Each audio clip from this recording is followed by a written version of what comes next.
നിങ്ങൾക്ക് ഓർമ്മയുണ്ടായിരിക്കും, ഓപ്പറേഷൻ സിന്ദൂറിന്റെ സമയത്ത് ഞാൻ ചെയ്ത വീഡിയോകൾ. ഉറപ്പായിട്ടും അതുമായി ബന്ധപ്പെട്ട് പല രീതിയിലുള്ള വിമർശനങ്ങൾ വന്നു. ഞാൻ പറയുന്നത് പൂർണ്ണമായിട്ടും കള്ളമാണെന്ന് പറഞ്ഞു. എനിക്കെതിരെ നടപടിയെടുക്കണമെന്ന് പറഞ്ഞു. നിങ്ങൾക്കറിയാം, അപ്പം അതിൻ്റെ അകത്ത് ഒരു മിസ്റ്റേക്ക് മാത്രമാണ് എൻ്റെ ഭാഗത്തു നിന്നുണ്ട് ഉണ്ടായത്.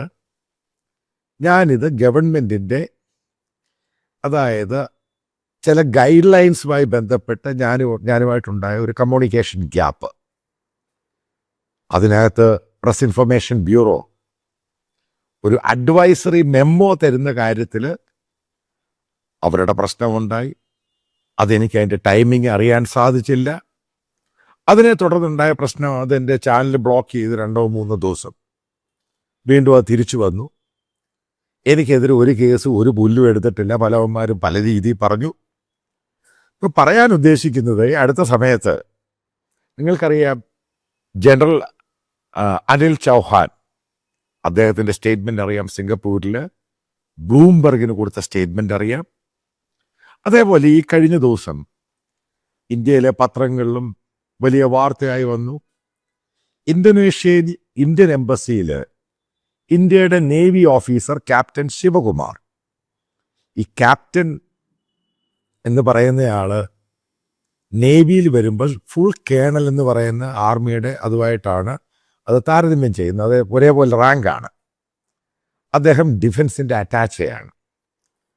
ഇന്തോനേഷ്യയുടെ തലസ്ഥാനമായ ജക്കാർത്തയിൽ ഒരു 2 ആഴ്ച മുമ്പ് ഒരു കോൺഫറൻസ് നടന്നു. സെക്യൂരിറ്റിയുമായി ബന്ധപ്പെട്ട സ്ട്രാറ്റജി, അങ്ങനെ ഇഷ്യൂ ഒക്കെ ആയിരുന്നു. ഏകദേശം 35ഓളം മിനിറ്റ് നീണ്ടു നിന്ന ആ സംഭാഷണത്തിൽ, ആ സെമിനാറിൽ അദ്ദേഹം അഡ്മിറ്റ് ചെയ്യുന്നുണ്ട് ഒരു കാര്യം. അതിൻ്റെ അകത്ത് എയർക്രാഫ്റ്റ് പോയത് അഡ്മിറ്റ് ചെയ്യുന്ന ആൾ പറഞ്ഞ് മൾട്ടിപ്പിൾ ആയിട്ടുള്ള എയർക്രാഫ്റ്റ് പോയി, എത്ര എണ്ണം പോയി എന്നതിനെപ്പറ്റി തൽക്കാലം അദ്ദേഹം പറയാൻ ഉദ്ദേശിക്കുന്നില്ല. പക്ഷെ അദ്ദേഹം കൂടുതൽ പറഞ്ഞത് ഈ സന്ദർഭത്തിൽ നമ്മൾ നോക്കുമ്പോൾ ഓരോ പോയിന്റ് ബൈ പോയിന്റ് ആയിട്ട് നമ്മൾ നോക്കണം. ഏറ്റവും ക്ലാരിറ്റി കൊടുത്തൊരു സംഭവമുണ്ട്. അതായത് ഡേ 1 ഓൺവേർഡ്സ് ഞാൻ പറയുന്നൊരു കാര്യമുണ്ട്. എടുത്തു ചാടി ചില കാര്യങ്ങൾ തീരുമാനിക്കുമ്പോൾ അതിന് പ്രശ്നങ്ങളുണ്ടാകും. പ്രത്യേകിച്ച് സൈന്യവുമായി ബന്ധപ്പെട്ട കാര്യം. സൈന്യത്തിന് ഗവൺമെൻറ് പറയുന്നു ഫുള്ളായിട്ട് പൂർണ്ണമായിട്ട് അധികാരം കൊടുത്തു എന്ന് പറയുമ്പോൾ, ഇവിടെ ക്യാപ്റ്റൻ ശിവകുമാർ നേരെ തിരിച്ചാ പറയുന്നത്. ഏതായാലും അദ്ദേഹം സെർവിങ് ഓഫീസറാണ്. അതായത് ഡിഫൻസിൻ്റെ അറ്റാച്ച് ആയിട്ട് ഒരു എംബസിയിൽ പോകുന്നത്, ഇന്ത്യൻ എംബസിയിൽ പോകുന്നയാൾ ശരിക്കും ക്ലാരിറ്റി ഉള്ള മനുഷ്യനാണ്. അതേപോലെ കേപ്പബിലിറ്റി ഉള്ള ആളാണ്. ഇതൊക്കെ ഉണ്ട് ഇതിനകത്ത്. ഇത് 1-2 സംഭവങ്ങളൊന്നും അല്ല. നല്ല രീതിയിൽ നല്ലൊരു ഓഫീസർ തന്നെയാണ് ഇദ്ദേഹം. കാരണം അദ്ദേഹത്തിൻ്റെ ട്രാക്ക് റെക്കോർഡ് നോക്കിക്കഴിഞ്ഞാൽ മനസ്സിലാക്കാൻ സാധിക്കും. ഇവിടുത്തെ പ്രശ്നം അതൊന്നുമല്ല. അദ്ദേഹം പറഞ്ഞൊരു പോയിന്റ് ഉണ്ട്. അതായത് രാഷ്ട്രീയ നേതൃത്വം എടുത്ത ചില തീരുമാനങ്ങൾ തെറ്റായിപ്പോയി. ഇത് തന്നെയല്ലേ ഞാൻ നേരത്തെ പറഞ്ഞത്. സൈന്യത്തെ അല്ലേ ഞാൻ കുറ്റപ്പെടുത്തിയത്, നമ്മുടെ രാഷ്ട്രീയ നേതൃത്വം എടുത്ത തീരുമാനം. നിങ്ങൾക്ക് അതെന്താണ് തീരുമാനം? അതാണ് പോയിന്റ്. രാഷ്ട്രീയ നേതൃത്വം എടുത്ത തീരുമാനം എന്ന് പറയുന്നതാണ് ഞാനതിനെ ക്രിട്ടിസൈസ് ചെയ്യുന്നത്. സമയം കൊടുക്കണമായിരുന്നു പ്രിപ്പയർ ചെയ്യാൻ. അതേപോലെ ഗവൺമെൻറ്, പട്ടാളവും എയർഫോഴ്സും നേവിയും എവിടൊക്കെയാണ് അവരുടേതായ രീതിയിലുള്ള ടാർഗറ്റ് ഫിക്സ് ചെയ്യുമ്പോൾ എതിരാളിയുടെ എവിടൊക്കെ അടിക്കരുത് എന്ന് പറയുന്നത്, അതിനകത്ത് റെസ്ട്രിക്ഷൻ കൊണ്ടുവന്നതും അതിനകത്ത് കൺസ്ട്രെയിൻസ് കൊണ്ടുവന്ന് ഇന്ത്യൻ ഡിഫൻസ് ഫോഴ്സിന് കൊടുത്തത് തെറ്റായിപ്പോയി. ഡേ 1 ഓൺവേർഡ്സ് ഞാൻ പറയുന്ന കാര്യമാണ്. അതായത് ഒരു കാര്യം ഞാൻ പറയാം. നമ്മൾ ഒരാളുടെ ടെറിട്ടറിയിൽ അറ്റാക്ക് ചെയ്യാൻ പോകുന്നു. സിമ്പിളായിട്ട് ആലോചിക്കുക. ആ ടെറിട്ടറിയിൽ അറ്റാക്ക് ചെയ്യാൻ പോകുമ്പോൾ അവിടെയുള്ള പല ഡിഫൻസ് സിസ്റ്റങ്ങളും മിലിറ്ററി എസ്റ്റാബ്ലിഷ്മെൻ്റ് ഉണ്ട്. ഇതൊക്കെ അവരവരും നമ്മളെപ്പോലെ തന്നെ അവരും അത്ര മോശമൊന്നുമല്ല. നേരത്തെ പറയുന്നൊരു പോയിന്റാണ്. നമ്മൾ അങ്ങോട്ട് അടിക്കാൻ പോകുമ്പോൾ അവരുടെ കൈയൊന്നും മാങ്ങാ പറിക്കാൻ പോയിട്ടൊന്നുമില്ല. ഇത് തലയ്ക്കകത്ത് വെക്കുക. ഈ സമയത്ത് ആദ്യം ചെയ്യേണ്ടത് എന്തുവാ? ഇന്ത്യ ഗവൺമെൻറ് ഡിസൈഡ് ചെയ്തു അവിടെയുള്ള മിലിറ്ററി എസ്റ്റാബ്ലിഷ്മെൻറ്റിനെ തുടരുത്, അവിടെയുള്ള എയർ ഡിഫൻസ് സിസ്റ്റത്തെ തുടരുത്, അവിടെയുള്ള ടെററിസ്റ്റ് ക്യാമ്പുകളെ മാത്രമാണ് അറ്റാക്ക് ചെയ്യേണ്ടത്. ഇതാണ് തെറ്റായ നിർദ്ദേശം. ഇതാണ് ഞാൻ പറഞ്ഞത്, തെറ്റാണ് ആ സംഭവം. നമ്മളെ അടിക്കാൻ വരുന്ന ഒരാൾ, അതായത് നമ്മളിപ്പോൾ അടിക്കാൻ പോകുന്നു, നമ്മൾ അടിക്കാൻ പോകുമ്പോൾ അവൻ്റെ ബലഹീനതകളും അവൻ്റെ സ്ട്രെങ്ത്, അവൻ്റെ സ്ട്രോങ് ആയിട്ടുള്ള വിക്കറ്റുകൾ ഏതൊക്കെയാണ്, അതിനെയാണ് ആദ്യം തകർക്കേണ്ടത്.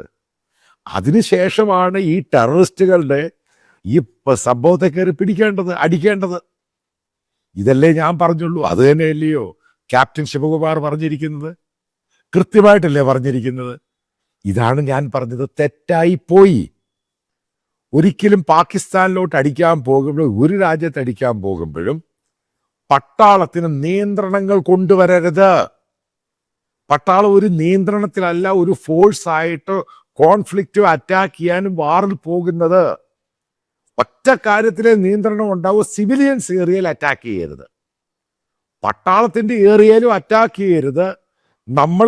നമ്മളെ സൂക്ഷിച്ച് നോക്കിക്കാണുന്ന അവരുടെ എയർ ഡിഫൻസ് സിസ്റ്റത്തെ, മിലിറ്ററി എസ്റ്റാബ്ലിഷ്മെന്റിനെ അറ്റാക്ക് ചെയ്യരുത്, അവരുടെ എയർഫോഴ്സ് ബേസുകളെ അറ്റാക്ക് ചെയ്യരുത് എന്ന് പറഞ്ഞു കഴിയുമ്പോൾ ഒരാളുടെ ടെറൈൻ്റെ അകത്തോട്ട് ഒരാൾ കയറിപ്പോകുന്നു. അവിടെ എന്തൊക്കെ പ്രശ്നമുള്ളത് കാര്യം ഇതെല്ലാം രഹസ്യ സ്വഭാവത്തിലും സാറ്റലൈറ്റ് ഇമേജിലും ഇന്ത്യൻ സൈന്യത്തിൻ്റെ കയ്യിലുണ്ട്. പക്ഷെ അകത്ത് കയറി കഴിയുമ്പോൾ വെപ്പൺസുമായി നിൽക്കുന്നവനെയാണ് ആദ്യം അറ്റാക്ക് ചെയ്യേണ്ടത്, അതിനുശേഷമാണ് ടാർഗറ്റ് കയറി അറ്റാക്ക് ചെയ്യേണ്ടത്. ഇതാണ് ഞാൻ പറഞ്ഞത്. ഇത് തന്നെയാണ് ക്യാപ്റ്റൻ ശിവകുമാർ പറഞ്ഞത്. ഇത് തന്നെയാണ് ജനറൽ അനിൽ ചൗഹാൻ, അതായത് കമ്പൈൻഡ് മിലിറ്ററി ഡിഫൻസിന്റെ ഹെഡായ അനിൽ ചൗഹാൻ പറഞ്ഞത്. സ്ട്രാറ്റജിക് മിസ്റ്റേക്ക് ഉണ്ടായി. അതിനുശേഷം 2 ദിവസം കഴിയുമ്പോഴാണ് പിന്നെ പൂർണ്ണമായിട്ടും ഇന്ത്യ എന്ന് പറയുന്നത് വാറിൽ ആക്റ്റീവായിട്ട് പാകിസ്ഥാനെ കുടഞ്ഞത്. ഇത് തന്നെയാണ് ഇദ്ദേഹവും പറഞ്ഞേക്കുന്നത്, ഇത് തന്നെയാണ് ഞാനും പറയുന്നത്. അതായത് ആദ്യത്തെ ആ മിസ്റ്റേക്കാണ്. ഞാൻ എത്ര വിമാനം പോയി വീണു, ഇതിനെപ്പറ്റി ഒന്നും ഇപ്പൊ പറയുന്നില്ല, അതൊക്കെ ലേറ്റർ അറിയും.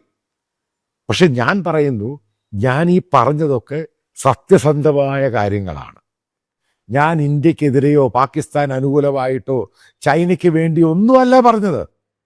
ആസ് എ ജേർണലിസ്റ്റ്, കാരണം വാർ റിപ്പോർട്ട് ചെയ്തിട്ടുണ്ട്, ഇങ്ങനെയുള്ള കാര്യങ്ങളെപ്പറ്റി കുറച്ച് ഡെപ്തായിട്ട് പഠിച്ചിട്ടുണ്ട്, പല ആൾക്കാരുമായിട്ട് ബന്ധമുണ്ട്. ഇതൊക്കെ ഒരു നോർമലായിട്ട് ഇതിനെപ്പറ്റി പഠിക്കുന്നവർക്കൊക്കെ അറിയാൻ പറ്റുന്ന കാര്യങ്ങളാണിത്. ഇത് പഠിക്കാൻ വേണ്ടി റോക്കറ്റ് ടെക്നോളജി ഒന്നും പഠിക്കേണ്ട ആവശ്യമൊന്നുമില്ല. സിമ്പിൾ ആൻഡ് ഹമ്പിളാണ്. അതായത് നമ്മൾ പട്ടാളത്തിനെ അടിക്കാൻ വിടുമ്പോൾ അവർക്ക് ഫുള്ളായിട്ട് സ്വാതന്ത്ര്യം കൊടുക്കണം, ലിമിറ്റഡ് ആക്കി വെക്കരുത്. ലിമിറ്റഡ് ആക്കി വെച്ച് കഴിഞ്ഞാൽ നമുക്കടി കിട്ടും. നിങ്ങൾ ഈ ഡോഗ് ഫൈറ്റ് എന്ന് പറയുന്ന സംഭവത്തെ പറ്റി പല ഇന്റർനാഷണൽ മീഡിയ ഒക്കെ റിപ്പോർട്ട് ചെയ്ത് നിങ്ങൾ വായിച്ചു കാണും. ഏകദേശം 72ഓളം ഇന്ത്യൻ എയർക്രാഫ്റ്റുകളാണ് അന്ന് ഫോർമേഷൻ ഉണ്ടായത്. അത് കഴിഞ്ഞ് പാകിസ്ഥാന് ഏകദേശം 2 മിനിറ്റ് സമയം കിട്ടി. ജയശങ്കർ കാണിച്ച വൃത്തികേട് മുഖാന്തരം, അതായത് എക്സ്റ്റേണൽ അഫയേഴ്സ് മിനിസ്റ്റർ, ക്ലാരിറ്റിയാണ്, ഇതിനകത്തൊന്നും വലിയ സംശയമൊന്നുമില്ല. എന്താണ് ഇത് മോശമായി കാണിച്ചത്? ഇദ്ദേഹം പോയി അമേരിക്കയോട് നേരത്തെ പറഞ്ഞു ഞങ്ങൾ പാകിസ്ഥാനെ അറ്റാക്ക് ചെയ്യാൻ പോവുക. ജയശങ്കർ ഡിപ്ലോമാറ്റിക്കലി പാകിസ്ഥാനോട് പറഞ്ഞു ഞങ്ങൾ പാകിസ്ഥാൻ്റെ അവിടെ ടെറർ ക്യാമ്പുകൾ അറ്റാക്ക് ചെയ്യുക. അതേപോലൊരു മണ്ടത്തരം ലോകത്ത് ആരെങ്കിലും കാണിച്ചു എന്ന് എനിക്ക് തോന്നുന്നില്ല. കാരണം ഒരു രാജ്യത്ത് അറ്റാക്ക് ചെയ്യുന്നതിന് മുമ്പ് ആ രാജ്യത്തോട് പറയാം ഞങ്ങളിപ്പോൾ അറ്റാക്ക് ചെയ്യാൻ പോവുക. അപ്പോഴേ അവരെ അലേർട്ടായി. പിന്നീട് സാറ്റലൈറ്റ് മൂവ്മെൻറ്റിൽ കൂടെ ചൈന ഇൻഫർമേഷൻ കൊടുത്തു, ഇന്ത്യയുടെ ഫോർമേഷൻ ഉണ്ടായി, പെട്ടെന്ന് പാകിസ്ഥാൻ അലേർട്ടായി. പിന്നീടുണ്ടായത് ഡോഗ് ഫൈറ്റ് ആണ്. അതിനുശേഷം എന്ത് സംഭവിച്ചു എന്നുള്ള ഗ്ലോബൽ മീഡിയയിൽ കൂടെ നിങ്ങൾ നോക്കുമ്പോൾ കാണാം. ഞാനിവിടെ പറയാൻ ഉദ്ദേശിക്കുന്ന ഇന്ത്യയുടെ പരാജയമല്ല, ഞാനിവിടെ ഉദ്ദേശിക്കുന്ന പാകിസ്ഥാന്റെ വിജയവുമല്ല. ഇവിടെ ഇന്ത്യൻ സൈന്യത്തിനെ കടിഞ്ഞാണിടരുത്, അവരുടേതായ ഫ്രീഡം കൊടുക്കണം. എന്നിട്ട് ഒരു ചോദ്യം ഞാൻ ചോദിക്കട്ടെ, അമേരിക്കൻ പ്രസിഡന്റാണ് ഇന്ത്യ പാകിസ്ഥാൻ വാർ നിർത്തുന്നത്. ഇതൊക്കെ ഇതിനകത്ത് ഇപ്പോൾ ചർച്ചകളായി. ഇന്ത്യക്കാർ പ്രിപ്പയർഡാണ്. ഗവൺമെന്റ് പറഞ്ഞു അവർ അറ്റാക്കിന് പോകണം, സിന്ദൂറിന് പോകാൻ ഇന്ത്യ പ്രിപ്പയർഡാണ്. ഇന്ത്യയുടെ മുകളിൽ ന്യൂക്ലിയർ ബോംബ് ഇട്ടാലും പ്രിപ്പയർഡാണ്. ഇവിടെ എയർ വാണിംഗ് കൊടുക്കുന്നു, സൈറൺ വരുന്നു, അത് വരുന്നു, ഇത് വരുന്നു. ഗവൺമെന്റിന്റെ കീഴിൽ ഗവൺമെന്റ് പറയുന്ന രീതിയിൽ എന്തു വേണമെങ്കിലും ചെയ്യാം. ഇന്ത്യക്കാർ പ്രിപ്പയർഡായി. പിന്നെ എന്തുകൊണ്ടാണ് അമേരിക്ക പറഞ്ഞപ്പോൾ വാർ നിർത്താൻ പോയത്? 5-6 ദിവസം 10 ദിവസം കഴിയട്ടെ. പാകിസ്ഥാനിങ്ങ അവർ പറഞ്ഞു ഇവർ പറഞ്ഞു നിർത്തി എന്നല്ല ഇവിടുത്തെ ഉത്തരം. എന്തുകൊണ്ട് സമയം കിട്ടിയപ്പോൾ ചെയ്തില്ല? ഇതിനൊക്കെ ഉത്തരം ഗവൺമെന്റ് തരേണ്ടി വരും. അടിക്കേണ്ട സമയം നല്ലപോലെ കിട്ടി, എന്തുകൊണ്ട് അവനെ എടുത്ത് കുടഞ്ഞില്ല? അല്ലെങ്കിൽ അവനെ പലയിടത്തും പോയി നശിപ്പിച്ചില്ല? ഗവൺമെന്റ് പറയാൻ സാധിക്കുമോ നാളെ അവർ പോയി ഇന്ത്യ അവരുടെ ടെറർ ക്യാമ്പുകൾ അറ്റാക്ക് ചെയ്തതിന് ശേഷം അവിടെ ടെററിസം പിന്നെ ഉണ്ടായില്ല? ഇതൊക്കെ റബ്ബിഷാണ്. ഇതൊന്നും ഇവിടെയുള്ള ജനങ്ങൾ വിശ്വസിക്കത്തൊന്നുമില്ല. ടെററിസം അവിടെ വീണ്ടും കാണും. ആ രാജ്യം ഇന്ത്യ ഏതെങ്കിലും രീതിയിൽ തകർക്കാൻ വേണ്ടി മാത്രം ശ്രമിക്കും. ഇവിടെ നല്ലൊരു ചാൻസ് കിട്ടി, പക്ഷേ ആ ചാൻസ് ഇന്ത്യ ഗവൺമെന്റ് ഉപയോഗിച്ചോ ഇല്ലയോ? ഇതാണ് സുപ്രധാനമായ ചോദ്യം. ജനറൽ അനിൽ ചൗഹാൻ ആണെങ്കിലും ക്യാപ്റ്റൻ ശിവകുമാർ ആണെങ്കിലും ഇന്ത്യയിൽ അറിയപ്പെടുന്ന പ്രതിരോധ എക്സ്പേർട്ട് എന്ന് പറഞ്ഞ പ്രവീൺ സൈനി ആണെങ്കിലും ചോദിക്കുന്ന ചോദ്യമുണ്ട്. ഇതിനാണ് ഗവൺമെന്റ് ഇവിടെ ഉത്തരം കൊടുക്കേണ്ടത്.